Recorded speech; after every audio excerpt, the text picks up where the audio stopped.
आप सुन रहे हैं यशोदा रिकॉर्डिंग कंपनी से। हेगे बात जे हमर मन में छौरी चमरा के तोड़ देबा। हेगे बात जे हमर मन में छौरी चमरा के तोड़ देबा। दोसरा छौरा से बतिए बात मुँह के फोड़ देबा। हेगे दोसरा छौरा से बतिए बात मुँह के फोड़ देबा। हेगे बात जे हमर मन में छौरी चमरा के तोड़ देबा। आ दोसरा छौरा से बतिए बात मुँह के फोड़ देबा। आ दोसरा छौरा से बतिए बात मुँह के फोड़ देबा।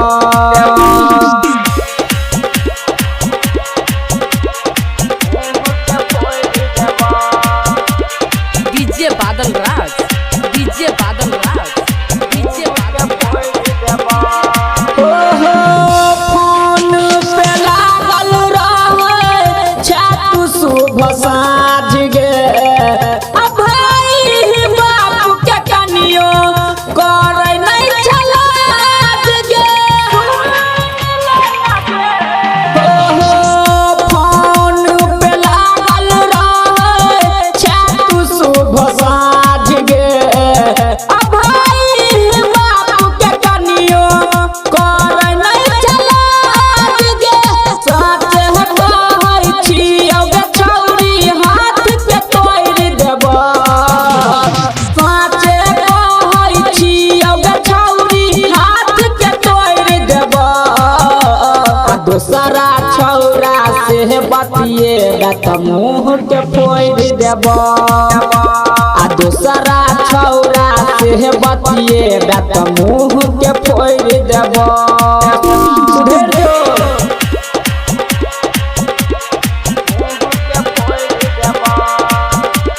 डीजे बादल राज, डीजे बादल राज, डीजे बादल ओहो राइटर सोती लाला मारत चार बांस गे। दूर के सयन मोलकुस जरे तो तोहर लाश गे।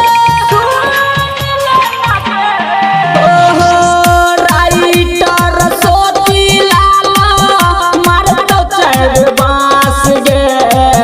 सुनील सिरजन छौरा जरे तो तोहर लाश गे। गायक अजय अकेला से छौरी निरगुन गवा देबा। गायक अजय अकेला से छौरी निरगुन गवा देबा। आ दोसरा छौरा से बतिए बात मुँह के फोड़ देबा। हेगे दोसरा छौरा से बतिए बात मुँह के फोड़ देबा। हेगे बात जे हमर मन में छौरी चमरा के तोड़ देबा। दोसरा छौरा से बतिए बात मुँह के फोड़ देबा। हेगे दोसरा छौरा से बतिए बात मुँह के फोड़ देबा। हेगे बात जे हमर मन में छौरी चमरा के तोड़ देबा। आ दोसरा छौरा से बतिए बात मुँह के फोड़ देबा। आ दोसरा छौरा से बतिए बात मुँह के फोड़ देबा। Recording by सोतीलाल।